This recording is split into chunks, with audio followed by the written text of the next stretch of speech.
ರೂಪದಲ್ಲಿ ನಮ್ಮ ಮುಂದೆ ಕಂಗೊಳಿಸ್ತಾ ಇದೆ. ಮತ್ತು ಮಾತ್ರ ಅಲ್ಲ, ರಾಷ್ಟ್ರೀಯ ಹಬ್ಬಗಳಂದು ಅಥವಾ ಕೂಡ ಈ ಒಂದು ದೀಪಾಲಂಕಾರ ಇದೇ ರೀತಿಯಾಗಿ ಕಂಗೊಳಿಸುತ್ತೆ. ಸೊ ಇದನ್ನು ಸಾಧ್ಯವಾಗಿಸಿಕೊಟ್ಟಂತ ಮುಖ್ಯಮಂತ್ರಿಗಳಿಗೆ ಧನ್ಯವಾದಗಳು.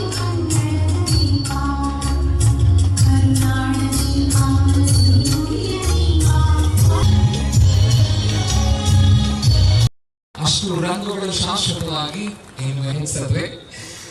ಈ ನಿಟ್ಟಿನಲ್ಲಿ ಮುಂದಿನ ಹಂತದಲ್ಲಿ ಮಾನ್ಯ ಉಪಮುಖ್ಯಮಂತ್ರಿಗಳು ಕರ್ನಾಟಕ ಸರ್ಕಾರ ಶ್ರೀಯುತ ಡಿ.ಕೆ. ಶಿವಕುಮಾರ್ ಸರ್ ಅವರನ್ನು ವಿನಂತಿಸಿಕೊಳ್ಳಿ.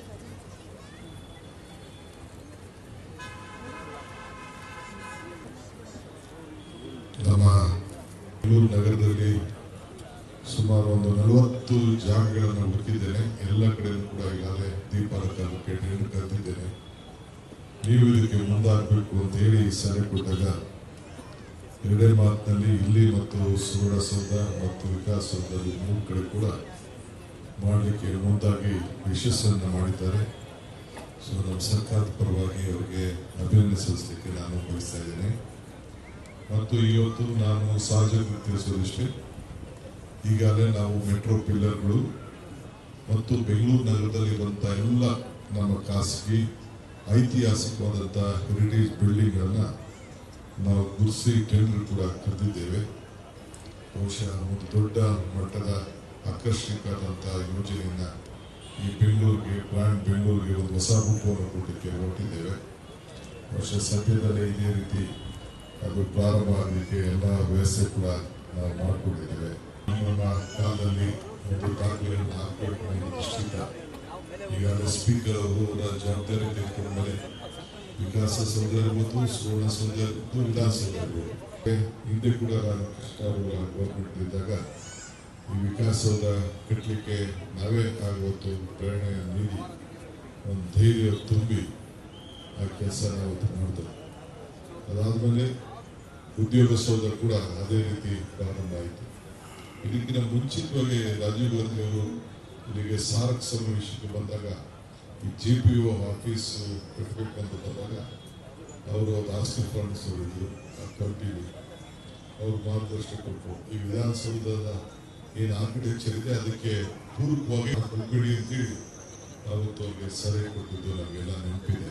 ಆ ಪ್ರಕಾರ ಈ ಜನರಲ್ ಪೋಸ್ಟ್ ಆಫೀಸ್ ಕೂಡ ಆ ಬಿಲ್ಡಿಂಗ್ ನಮ್ಮ ವಿಕಾಸಸೌಧ ಆರ್ಕಿಟೆಕ್ಚರ್ ಮೆರುಗಾಗುವ ರೀತಿಯಲ್ಲಿ ಅವತ್ತು ಕಟ್ಟಿದ್ರು. ನಮಗೆ ಇನ್ನು ಅನೇಕ ಐತಿಹಾಸಿಕವಾದ ಬಿಲ್ಡಿಂಗ್ಗಳನ್ನು ಕಟ್ಟಲಿಕ್ಕೆ ಸರ್ಕಾರದಲ್ಲಿ ಹೋಗುವಂಥ ಅವಕಾಶವನ್ನು ಕೊಡಲಿ, ನಿಮ್ಮೆಲ್ಲರ ಸಹಕಾರ ಇರಲಿ. ಇವತ್ತು ವಿಶೇಷವಾಗಿ ನಮ್ಮ ಸ್ಪೀಕರ್ ಮತ್ತು ನಮ್ಮ ಅಧಿಕಾರಿಗಳು, DPR ಇರ್ಬೋದು, ಚೀಫ್ ಸೆಕ್ರೆಟರಿ ಇರ್ಬೋದು, ಎಲ್ಲರೂ ಯಾರ್ಯಾರು ಇದಕ್ಕೆ ಫೈನಾನ್ಸ್ ಸೆಕ್ರೆಟರಿ ಇರ್ಬೋದು, ಎಲ್ಲ ಸಹಕಾರ ಕೊಟ್ಟರು ಕೂಡ ಹೊಲಿಸಿ ಶುಭ ಹಾರೈಸಿ ನನ್ನ ಸಾಕಷ್ಟು ಈ ತರನಾದಂತಹ ಪ್ರಾಜೆಕ್ಟ್ಗಳನ್ನ ಅಂದ್ರೆ ವಿಧಾನಸೌಧದ ಈ ಸದ್ಯಕ್ಕೆ ನೋಡ್ತಾ ಇದ್ರೆ ವಿಧಾನಸೌಧದಲ್ಲಿ ಸುಮಾರು 1063 LED ಲೈಟ್ಗಳನ್ನು ಅಳವಡಿಸಿದ್ದು ಬಹುಶಃ ನಮ್ಮ ಕರ್ನಾಟಕದ ಹಿರಿಯ ಸೌಧವನ್ನ ಇನ್ನಷ್ಟು ಧನ್ಯವಾದಗಳು ಸರ್.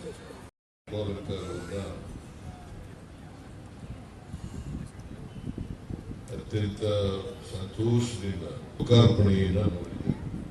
ಲೋಕಾರ್ಪಣೆ ಆಗಬೇಕಾದ್ರೆ ಈ ವಹಿಸಿ ಒಂದು ದೀಪಾಲಂಕಾರವನ್ನು, ಶಾಸ್ತ್ರ ದೀಪಾಲಂಕಾರವನ್ನು ಮಾಡಬೇಕು ಅಂತ ಹೇಳಿ ಅವರು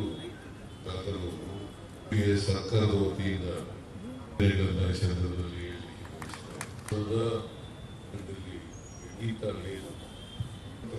ಬಂದ ಮೇಲೆ ನಾವು ಆಡ್ಕೊಳ್ತಕ್ಕಂಥ ವ್ಯವಸ್ಥೆ ಪ್ರತಿ ರಾಜ್ಯದಲ್ಲೂ ಕೂಡ ಒಂದು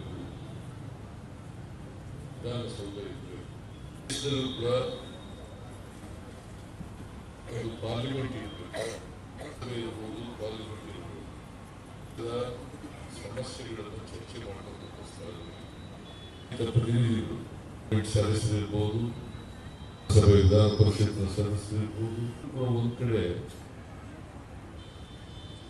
ಆಯಾ ರಾಜ್ಯಗಳ, ಆಯಾ ದೇಶದ ಸಮಸ್ಯೆಗಳನ್ನ ಚರ್ಚೆ ಮಾಡ್ತಕ್ಕಂಥ ಕೇಂದ್ರಗಳು. ಇದಕ್ಕೆ ನಾವು ಇವುಗಳನ್ನ ಪ್ರಜಾಪ್ರಭುತ್ವದಲ್ಲಿ ದೇಗುಲಗಳು ಅಂತ ಕರೀತೀವಿ.